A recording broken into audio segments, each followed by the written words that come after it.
महाराज रौरा एडवांस ले लेता नीजा आवत नहीं टाइम पर सारा खेती तो चौपट कर देम लगता।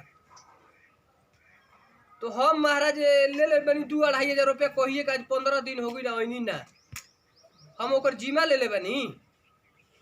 मौसी के बियाह बा तो मौसा के बियाह बा तो हिंकर बा ससुरारी जाए के टाइम हो जाता। आज सारा खेती तो चौपट हो गई।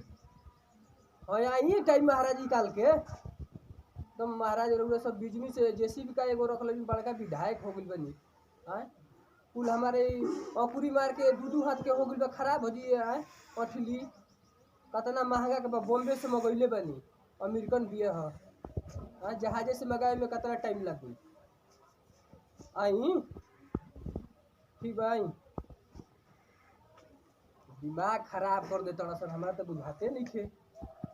राम राम मुखिया जी का हालचाल बा बबुआ? ठीक है बा कहाँ बतियावत रही? अरे भैया एगो बड़ी बड़ी यार खेती करतानी। का चीज के मुखिया जी? आम के कोयले बनी खेती जान तड़ा वो जेसीबी वाला के एडवांस दे लेबे उ आवते नहीं खे। उ अमवा जान तड़ा 72 मन के फरता। 72 मन के? 4 क्विंटल के तो ओकर अठिलिया होता।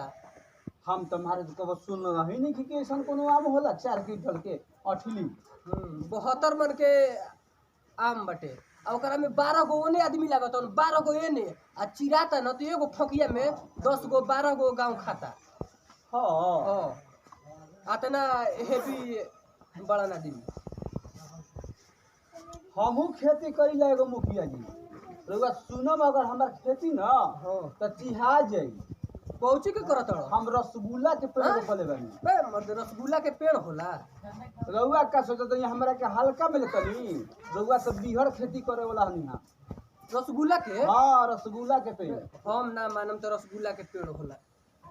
महाराज जी एक गो पेड़वा में हमार 6-6 क्विंटल धके जब झड़तनी ना रसगुल्ला रसगुल्ले निकलता। आज तक तो हम सुन ही नहीं कि तो रसगुल्ला के पेड़ होला। आ वो एक किस्म के ना 4-5 किस्म के निकलता। वैरायटी अलग अलग। हां सब वैरायटी अलग अलग। रसगुल्ला हां कोनो 350 रुपए किलो बा तो कोनो 400 रुपए किलो बा तो कोनो 550 रुपए किलो बा। तो सप्लाई तार दूर दूर होत हो। पूछबे मत करी। हमार त हम जान त काल एगो नोखा में सार के रहल ओकरो के देबे के रहल 10-15 क्विंटल माल। तू आधे फकिया में हो जाता 12-13 क्विंटल। हाँ ओइ जे कोई आम के जूस चलता एथी पिए तो फ्रूटियो कर बनेला ना। कुल मिला के कुल बर्फ सरफ आ खूब पूरा आदमी पियलन। आ बड़ा नाम बाटे। देखो कलकत्ता से ऑर्डर आवता 95 क्विंटल देवे के बा। अब सोचते यदि बढ़ा दे तो मान ला मोलिया सप्लाई ज्यादा ना होई। अगर देखो जेसीबी वाला साला आवत नहीं खे दिमाग खराब कर लेगा। तू हर कहाँ डीलिंग होता? हमार तो डीलिंग रोगा पूछबे मत करी। बड़ बड़ टाउन में जाला दिल्ली बॉम्बे कलकत्ता मद्रास बहुत दूर दूर से सप्लाई करी ना। कलकत्ता तो हर माल जाता। हाँ अब रुआ सोचम कि 5 किस्म के दुकान पर जाके ऑर्डर करम हमारे एगुड़ी पेड़ में उतना 5 किस्म के आइटम निकल जाता। जाना तड़ा हम अकेले तनी पड़ जाता नी आ तबा एकदम मन हो गइल बा। हमारे वो भाई बाटे साला पढ़त नहीं खे बड़ा लखेराई करू। राम भैया अरे बैठो ट्यूशन उसन जाता हो। हाँ हां हमार मलिया बिया ना। अब कहती है 3000 का मोबाइल ला ले। अब 11000 का मांगती है कहती ना तोरा तराक ले ले। अरे ओकरा छोड़ दे तू ही ओकरा ब्रेकर देवे से पहले तू ही ब्रेकअप ओकरा से कर लो ना। माल साल के चक्कर में पढ़ाई में मन लगाओ। देखो तो 9-10 तारीख से परीक्षा बाटे का लिखबो। हां गाना लिख दे पढ़ना के नया गाना आइल बाटे। तोरा से तो हम तंग हो गइल बानी एकदम। पढ़े में मन लगाओ। देखो ए मुखिया जी कहते कि राव भाई हवनी यही पे कहते कि 50,000 तिलका लेमी गाना लिखे के कहते क्या पढ़ाई पढ़त रे लखेरावा।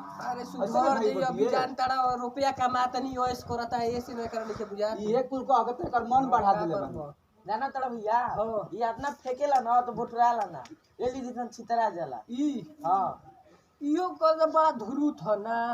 ई रुपया कासी खटे। ई हां वही से ना शरीर सुखा के कोरिया हो गइल बा। अरे बबुआ हम फेकले बानी जा रहा तो रसगुल्ला को फेकले बानी। रसगुल्ला के तोरा बटोरला से बटोराई ना हमार रसगुल्ला के पेड़ बा अभी यही फेरा में बड़ा तू जा रुपया बोलैला हिया और तड़ा एकदम खत्म बा एकर कहानी खत्म बाटे।